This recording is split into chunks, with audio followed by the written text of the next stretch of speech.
Hola, soy José Flores, el número 18 de la lista, y hoy voy a hablar un poco más hoy voy a hablarles un poco acerca de los valores mínimos y máximos locales de una función. Pero antes de eso, voy a hablar acerca del contexto histórico sí, de los conceptos que vamos a usar hoy. En primer lugar, vamos a usar como proceso para encontrar estos la primera derivada. Esto es básicamente un método para determinar si un punto crítico de una función corresponde a un máximo local o un mínimo local, o si no hay ninguno. Básicamente lo que nos deja saber si un punto de la función o si vale la pena buscar estos máximos y estos mínimos, o si no hay ninguno de medio ya. Esto es lo que nos dice este método, o más bien, eh, en general, para encontrar el máximo o el mínimo, es que si cambia de negativa a positiva, entonces sí hay un mínimo. O sea, si de creciente a creciente hay un mínimo. Si pasa de positivo a negativo, entonces sí hay un máximo. Es decir, si cambia de creciente a decreciente, sí hay un máximo. El máximo y el mínimo local, estos conceptos vienen como ya podríamos adivinar, de Leibniz y de Isaac Newton, los padres del cálculo, básicamente.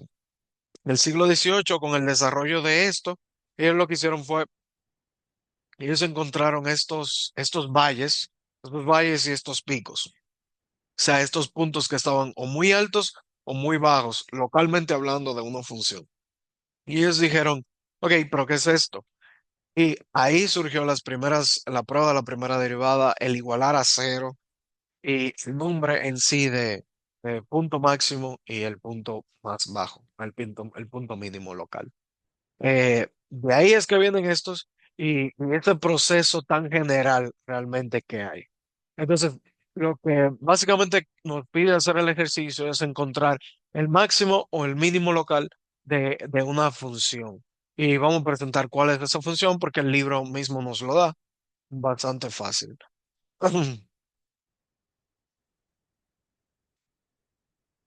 Ok, perfecto. Entonces también vamos a usar este para no. Bien. Entonces, lo que me dice aquí, tengo mi tabla, me dice que debemos de encontrar en el ejercicio 18 más abajo, no lo quiero poner para que ahí está, nos explica un poco más, pero yo quiero explicarlo ahí directo. Nos explica que debemos de buscar los, los máximos y los mínimos locales de una función. Esta función del ejemplo uno. Nos dice que f con x es igual a 12x sobre 3 o más, perdón, a la 3 menos 12x al cuadrado menos 24x. En sí, entonces vamos a averiguar un poco más. Esto es bastante fácil porque nos dieron la tabla aquí ya. Y básicamente lo que nos dice es de que, como repetimos, si va de negativo a positivo, o sea, de decreciente a creciente, entonces hay un punto mínimo. Si va de creciente a decreciente, entonces sí hay un máximo. O sea, si cambia de positivo a negativo, hay un máximo. Si no hay cambios, entonces pues se queda igual.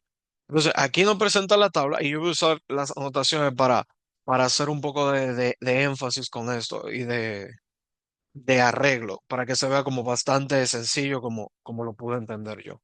En primer lugar, vemos que del -1 cambia de negativo a positivo, es decir, que hay yo le llamo un crescendo, como dirían en la música, pasa de decreciente a creciente, o sea, de negativo a positivo. Esto quiere decir que hay un mínimo local. A ver,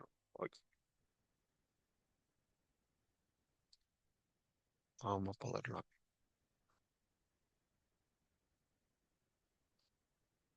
Vamos a poner mínimo. Sé que ahí está para poner el texto, pero bueno, para hacerlo un poco más rápido.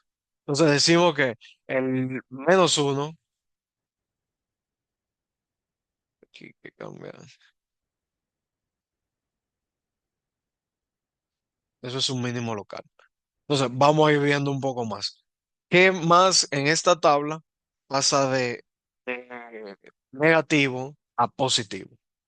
Vemos que igual, del mismo modo, cuando x se convierte en 2, bueno, el f es 2 también es un valor mínimo local, porque cambia de positivo, perdón, sí, sí, porque cambia de negativo a positivo. Vamos a ponerlo aquí mismo.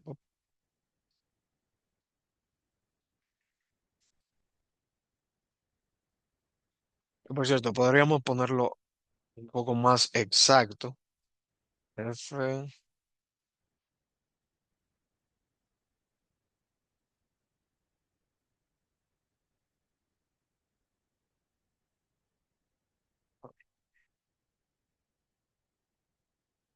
ahí, creo que se ve un poco mejor.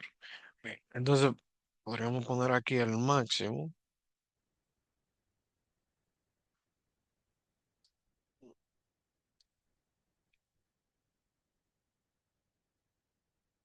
Bien. Entonces debemos recordar qué es el máximo. El máximo es lo contrario que el mínimo, obviamente, de que cuando cambia, bueno, de que cuando cambia a positivo, a negativo, hay un máximo. O sea, si vamos creciendo y de repente descendemos, eso significa que hay un máximo donde llegamos, pero que nos devolvimos. Entonces, eso se ve en la parte del cero. Cuando f de cero es un valor máximo local porque cambia de positivo a negativo de repente. Entonces podemos poner esto. Podemos poner f x0 es igual a cero o un poco más exacto f de cero. Exactamente. Entonces ahí tenemos nuestros mínimos y nuestros máximos. Son cuando el f, bueno, la x es -1, cuando la x es 2 o cuando el x es 0, también tenemos nuestro máximo. Para hacerlo un poco más directo, con un poco del,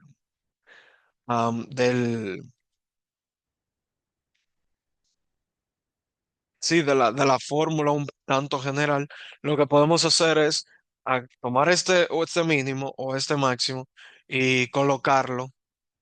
Vamos a también quitar mi anotación para darlo por arriba. Sí. Bien. Podemos tomar el 2 o por ejemplo el -1, que lo tengo aquí mismo. El -1 y ponerlo aquí. Y como les había dicho, otra forma es el método de igualar a cero. Cuando nosotros sustituimos la x por el -1, todo eso nos va a dar un cero. Igual, si lo ponemos un 2 con el cero, perdón, cuando ponemos el 2 y lo sustituimos con x, también será cero. Igual que el cero, pues por supuesto, de repente ya lo vamos a ver, pero si lo sustituimos debe dar cero igual. Entonces, básicamente es esto. Realmente no es, se ve complicado, pero no lo es. Es algo bastante intuitivo y me encantó mucho porque Leibniz y Newton lo hicieron bastante comprensible y bastante lógico. Así que eso sería todo. Si tienen alguna pregunta, no sé si puedan ponerlo ahí en en la diapositiva del maestro, pero estaremos aquí. Gracias.